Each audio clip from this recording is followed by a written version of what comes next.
Hello there, Mr. Sutton here, bringing you the BC Calculus 516 Extra Practice Number 4 solutions on integration by partial fractions. On this problem, I'm trying to take the antiderivative of 6 over 2x plus 3x squared. Since I can't really reduce this or simplify it otherwise or use any other shortcuts, I'm just going to try factoring this denominator because it does look factorable, and using integration by partial fractions. So for the denominator, I can take out an x. That leaves me with 2 plus 3x. And I'm going to try splitting this up into a over x plus b over 2 plus 3x. And I'm going to find just an a and a b value that actually make this true. So to do that, let me multiply both sides by x times 2 plus 3x. That leaves me with just 6 on the left side. And on the right side, only the x cancels for this first fraction. I still have a times 2 plus 3x. For the second fraction, the 2 plus 3x part of this denominator is going to cancel. So I still have b times x. Now I'm going to pick a value of x that gets rid of either a or b, depending on what I'm solving for. If I'm trying to solve for a, to get rid of this b term, I need x to equal 0. And that would leave me with the equation 6 equals, and this would just be a times 2. And then that b term is gone because you just zeroed it out. So this means that a has to equal 3. Now if I want to get rid of the a term, let's see here. If I subtract 2, divide by 3, I need the x value to be negative 2/3. So that gives me a 6 on the left still. On the right, the a term is gone now. This should be 0 if I picked my number correctly. And this should be minus 2/3 b. Multiplying by 3, that's going to be 18. Divide by negative 2, we have b equals negative 9. Plugging things back in and splitting up this integrand, because that's kind of the whole point of what we were doing right now. This is going to be 3 over x minus 9 over 2 plus 3x, just using the a and the b value that we just found. And now I can just use my ln for my antiderivative. So going left to right, this first term's antiderivative will be 3 ln absolute value of x. After that, this one, we're going to have 9 ln absolute value of 2 plus 3x. But since we have this 3x in here, since the derivative of this inner function is not just 1, we have to divide by that inner linear derivative. So that's going to end up being, let's say, negative 9 over 3, which is negative 3 ln absolute value of 2 plus 3x. Don't forget the plus c. And looking at our answer choices, that's going to be answer choice C. For this problem, I'm trying to take the antiderivative of this crazy-looking fraction. There isn't really much else I can do other than integration by partial fractions here, just because I have a factored denominator with unique factors, but I can't really simplify or cancel anything out. So let me try splitting this up. We've got the original fraction, which they were nice enough to factor for us right off the bat, and I'm going to split that up into a over 5x minus 3. Plus b over 3 minus 4x. Multiplying both sides by this whole denominator now, we've got just 1 on the left side, and on the right side, 5x minus 3 cancels. We still have a 3 minus 4x times the a up here. And for the second fraction, the 3 minus 4x part of this denominator cancels, leaving me with just b times 5x minus 3. At this point, let me pick an x value that gets rid of at least one of these terms. So if I'm trying to solve for a, I need to get rid of this b term. I can do that if I pick the x value 3 over 5. Just trying to pick something that zeroes out this 5x minus 3 expression. So if I have 3 over 5, that b term is gone, and I've got 1 on the left side. And let's see, in here, 4 times 3/5, that's going to be 12/5. That I'm subtracting from 3. So this is really 15/5 minus 12/5, which is 3/5. If I divide by 3/5 to get a by itself, I'm really multiplying by 5/3. So a is just going to be 5/3 then, 5/3 times 1. Now for the b value, I need to get rid of this a term. So if I zero this expression out, let's see, subtract 3, divide by negative 4, 3/4 is the magical x value that's going to make that a term go away. So then we have 1 equals, And now we have 5 times 3/4, which is going to be 15/4 minus 3. Well, 3 is really 12/4, so we've got 15/4 minus 12/4, which is 3/4. And then if I divide by 3/4, I'm really multiplying by 4/3. So 1 times 4/3 is still 4/3 for the b value. Okay, going back and actually plugging those in to split up this integrand, I can now write the integral, the antiderivative of, we have 5/3 over 5x minus 3 plus 4/3 over 3 minus 4x dx. And just using my ln antiderivative, this first one we have 5/3 ln absolute value of 5x minus 3, only we have this interlinear function whose derivative is not just 1, it's 5. So I have to divide by that 5 to offset the chain rule. So this is actually going to end up being 1/3 ln absolute value of 5x minus 3. Over here, same kind of deal. I have to divide by the derivative of this thing that's going to be inside my ln, which is going to be -4. So this ends up being -1/3 ln absolute value of 3 minus 4x, and then plus c. So taking a look at my answer choices, that's going to be choice C. For this problem, the good news is that they already factored this fraction for us. Bad news is I can't actually cancel anything out. I mean, you didn't think you were going to just get this one for free, did you? At the same time, because these are both unique linear factors in the denominator, I can try using integration by partial fractions.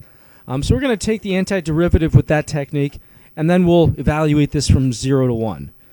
But first, so there's my original fraction. I'm going to first split that up into a over x plus 1 for some a value, plus b over 2x plus 1 for some b value. I have to figure out what a and b are, though. To do that, I'm going to multiply both sides by x plus 1 and 2x plus 1. That completely cancels out my denominator on the left side, leaving me with just this 6x plus 2 term. And then on the right side, for this first fraction, the x plus 1's cancel. So I have a times 2x plus 1. And now for the next fraction here, the 2x plus 1 cancels. So I have b times just this x plus 1 factor. Great. Let's now pick an x value that gets rid of either a or b so that I can solve for the other missing constant. So let's say I'm going to get rid of b first. I want to solve for a first. To get rid of b, I have to pick the x value -1. That'll zero out this x plus 1 factor. So if I pick that, then b is gone, but I still have this other stuff left over. So 6 times -1 plus 2, that's -6 plus 2, which is -4 on the left side of this equation. And now if x is -1, in here I've got -2 plus 1, so -1 then, -1a, which means that a must have a value of 4. Now I'm going to go ahead and solve for b. To get rid of the a term, I need to pick -1/2 for my x value. So on the left side of the equation, that gives me -3 plus 2, which is -1. A is gone, that's why we picked -1/2. For b now, I've got, let's see, -1/2 plus 1 is +1/2, so this is 1/2 b. And then if I multiply by 2, I have b equals -2. All right, going back and splitting up this fraction, I can now rewrite that as 4 over x plus 1 minus, because this is a negative here, minus 2 over 2x plus 1 dx. And now the antiderivative on this, I'm going to have 4 ln of x plus 1.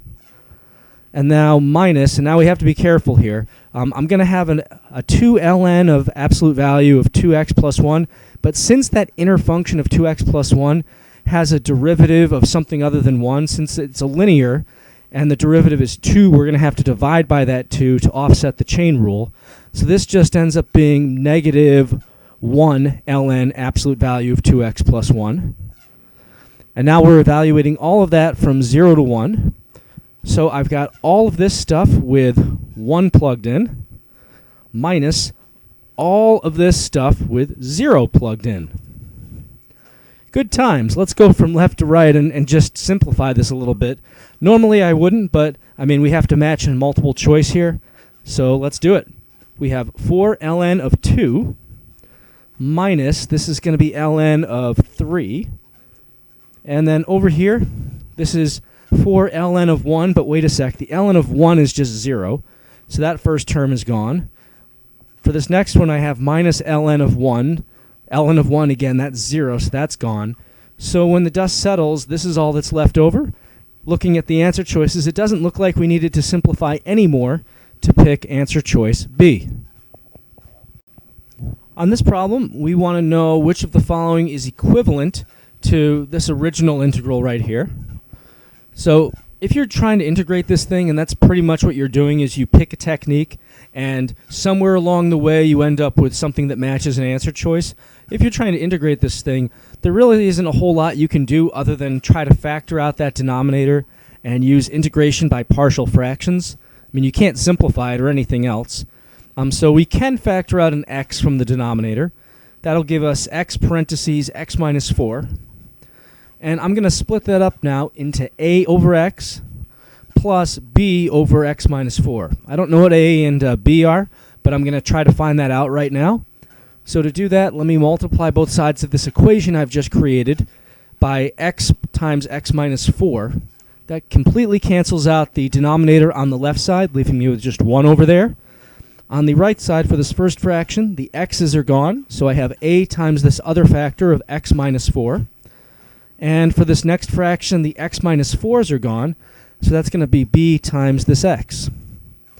Okay, so now I need to solve for a and b. To do that, I'm going to pick a value of x that gets rid of a or b, so I can solve for whatever's left. To solve for a, I need to get rid of b, so I'm going to pick the x value 0 to help me do that. So if I plug 0 in for x, I end up with 1 equals, this is going to be negative 4a. And then b is gone. Again, that's why I picked x equals 0. So then a is going to be negative 1 over 4. Now, if I want to solve for b, I have to get rid of this a term. To do that, I have to plug in 4 for x. So if I do that, I still have 1 on the left. On the right side now, all that's left is a 4x, or 4b rather. And then b is going to be 1/4. So plugging that back in, we can rewrite this original integral as a over, or actually negative 1/4 over x, plus, now we're going to have positive 1/4 over x minus 4. And if I wanted to rewrite this to match something in the answer choices, well, I'm going to do this thing second. So I'm going to consider this positive integral first. I'm going to have 1/4, actually, how can I write this here? Let me take this 1/4 and move it outside the integral. So I'm going to have 1/4 times the integral from 2 to 3 of 1 over x minus 4 dx, like this. And I normally wouldn't do it all this way, but again, I'm trying to match one of these answer choices, so I'll play their game and I'll rewrite it the way they're rewriting it. For this next one, I'm going to take a minus 1/4 outside the other integral, and I have the integral from 2 to 3 of 1 over x dx, like so. And let's see here, this is going to match answer choice, it looks like D. Yep, I have to do the x minus 4 one first and then subtract the 1 over x one, so choice D.